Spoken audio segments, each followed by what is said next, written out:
It's officially the end of summer and the garden has really grown up. August and September were full of lots and lots of cosmos and dahlias, and things are still thriving now well into October. I'm still deadheading here and there and enjoying the last of the warm weather.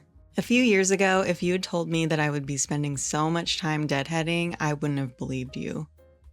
Luckily now it's one of my favorite things to do in the garden.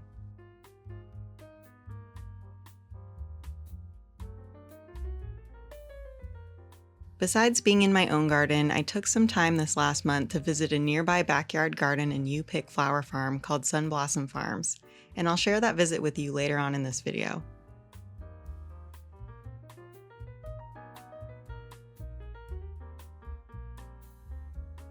One new thing that's happened is that some of the cosmos in my garden have gotten super big and haven't started flowering until recently. This cosmo is probably about 6 feet tall and I love having it in my garden. There are a few others that still haven't flowered yet, but they're starting to get buds on them, so I hope that they can flower before it gets too cold. My guess on why these are so tall is that I think the soil is too rich with compost, so they focused on growing instead of flowering.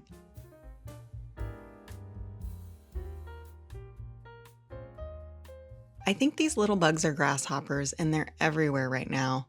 Honestly, I think they're kind of cute even though they like to eat flower petals. I appreciate that this one has decided to munch on the fallen flower petals instead of the fresh buds.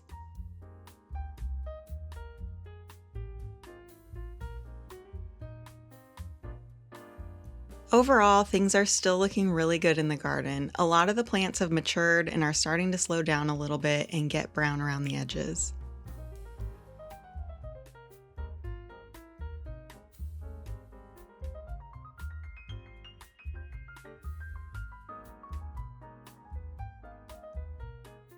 The annuals are barely hanging on in the hot garden.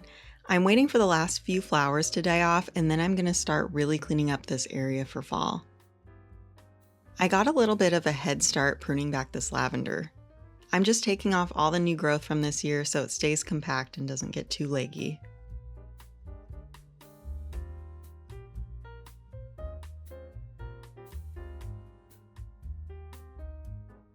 I haven't done very much in the garden over the past few months, but I did start some purple sage from cuttings. So far they're looking really healthy and they seem to have rooted, so that's exciting. The annuals have pretty much all died off over here, and it's hard to see summer go, but I'm starting to get excited for fall bulbs. I just put in my order today, so I'm looking forward to getting that in and sharing it with you.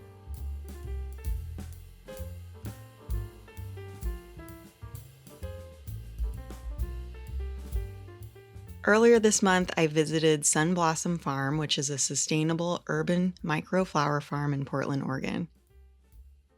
The owner, Dina, started Sun Blossom Farm in 2013 when she planted a flower farm on the back half of her property.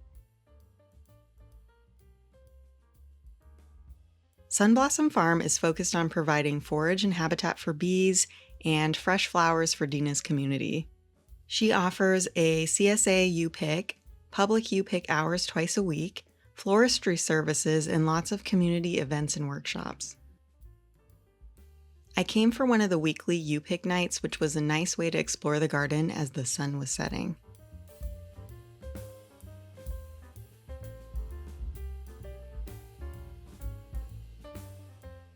I visited right after a big event weekend, so the flowers were a bit limited, but it was a beautiful garden to walk around, and I was able to forage enough flowers for a lovely little bouquet.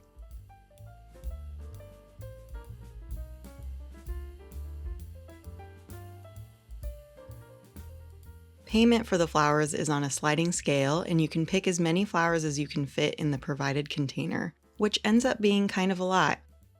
I didn't fill mine up, but I feel like it was enough for my needs.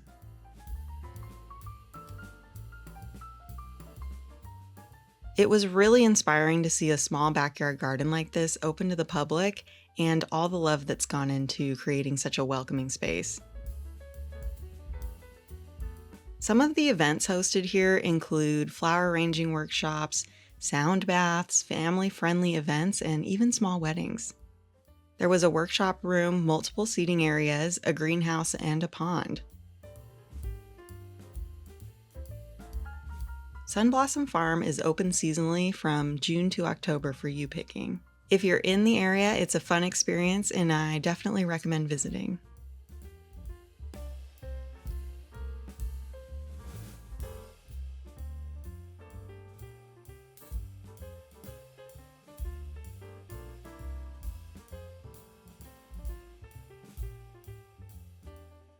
This is how I ended up arranging my flowers. The colors are vibrant, colorful, and summery. I especially love the heleniums here, and the zinnias have a lot of fun colors as well. I don't grow any of these flowers in my garden, and it really has me tempted to buy more seeds for next year. It's interesting to see the contrast between this arrangement and one that I made recently from my own garden.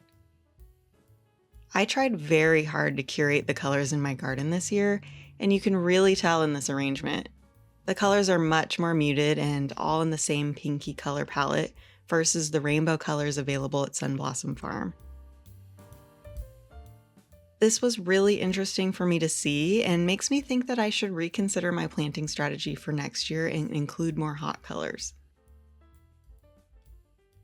It's really nice to have more rainbow color options, and I feel like maybe that's what I'm missing for the later months of summer.